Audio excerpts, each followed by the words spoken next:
And now let me read a few passages with the help of my friend Martin Treat. I'm going to read a little narration, and Martin is going to provide the voice of Arthur O'Connor himself. The end of O'Connor's parliamentary... I wanted to dress him up in a red uniform, but we didn't get that far. The end of O'Connor's parliamentary career and the beginning of his revolutionary career was marked by a passionate speech he made on the floor of the House of Commons, the Irish House of Commons, on Monday, May 4th, 1795, calling for Catholic emancipation, full political rights for everybody in Ireland, regardless of their religious affiliation. O'Connor's speech electrified the people of Ireland. He immediately became internationally renowned as a champion of the downtrodden Irish Catholics, although he himself was a Protestant. As you probably know, most of the leaders of the United Irishmen were Protestant, or maybe you didn't know that. Some people are surprised to learn that. Wolfe Tone told France's leading general that he thought O'Connor's speech was, quote, the ablest and most honest speech ever made in the Irish Parliament. When O'Connor spoke, both he and all the other people that he was speaking to, the other members of Parliament, knew completely well that the bill for Catholic emancipation that they were supposedly talking about had no chance in the world of passing. So he utilized the occasion not to solicit the votes of the legislators, but as a forum to address the nation and present a case for resolving Ireland's social ills by revolutionary means.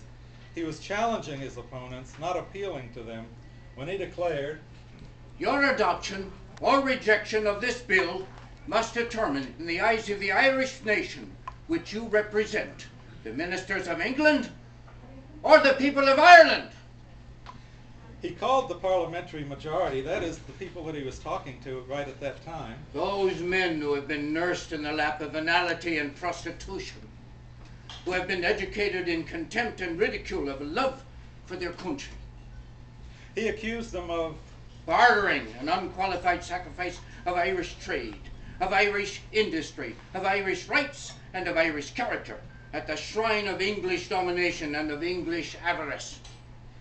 Those who opposed Catholic emancipation, O'Connor charged, were guilty of a criminal attempt to exclude 3/4 of their countrymen from the blessings of freedom for no other purpose than to perpetuate a system in which a few families are unnaturally exalted at the expense of millions of their countrymen. O'Connor stopped short of openly calling for the separation of Ireland from Britain, which was prohibited by law, and he would have been arrested on the spot. But he did explicitly raise the prospect of French military assistance for the liberation of Ireland. Yeah?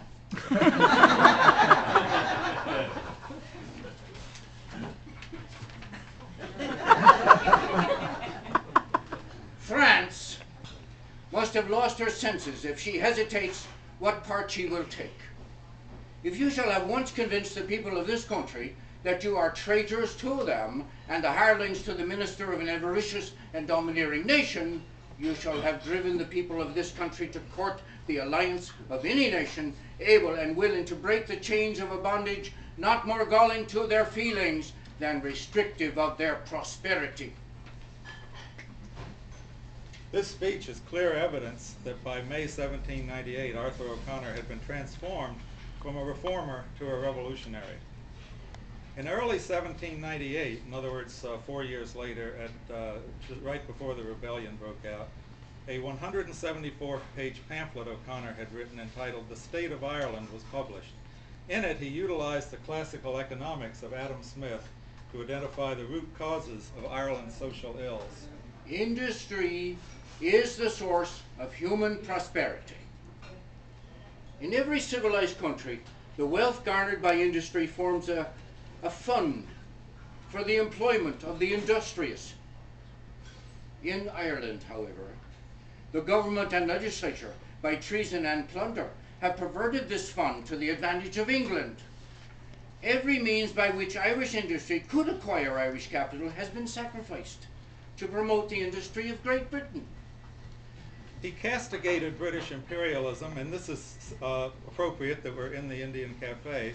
He castigated British imperialism for its crimes not only in Ireland but also in every quarter of the globe, pillaging, starving and slaughtering the unoffended inhabitants of the East Indies, lashing the wretches that have doomed to slavery in the West Indies. There are several sources, O'Connor explained, from which a nation can increase its capital fund. The first, the most permanent and the most abundant source is agricultural. But does the produce of the lands of Ireland go to supply the fund for the employment of its people? No. Your corn, your cattle, your butter, your leather, your yarn, all your superfluous produce, and much more are all exported without return to pay the rents of Irish landlords who do not think the country worthy of their residence.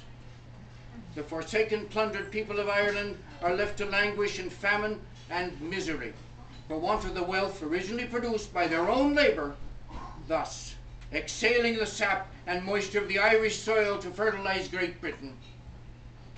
Another source from which a nation might generate capital is commerce. But how can Ireland become commercially successful, he asked, because the legislature has thrown open every market in Ireland to every species of British manufacture, whilst every market in Britain is shut against every species of Irish manufacture.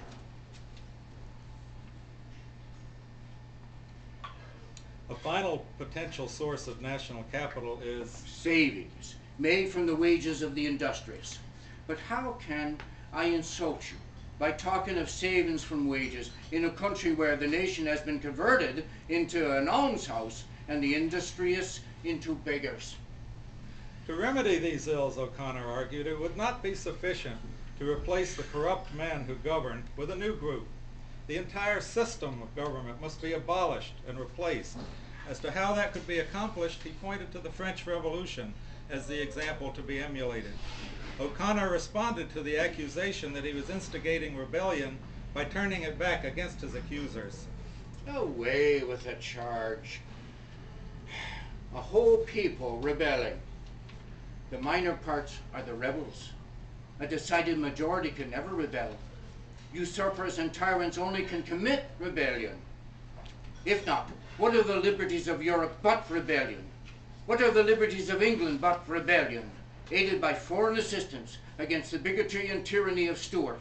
What are the liberties of America but rebellion, aided by France against the tyranny of Britain?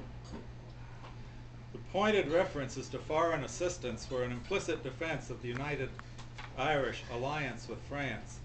And in reply to the charge that he was a dangerous incendiary, O'Connor declared, "The ministers and his accomplices will tell you that I am exciting you to revolution. I answer, the revolution has been made already by the inflexible progress and order of human nature. They will tell you that they are endeavoring to save you from the horrors of revolution. I answer, there is nothing horrible in the revolution. It is the means which have been employed to obstruct and retard it which have caused all the horrors."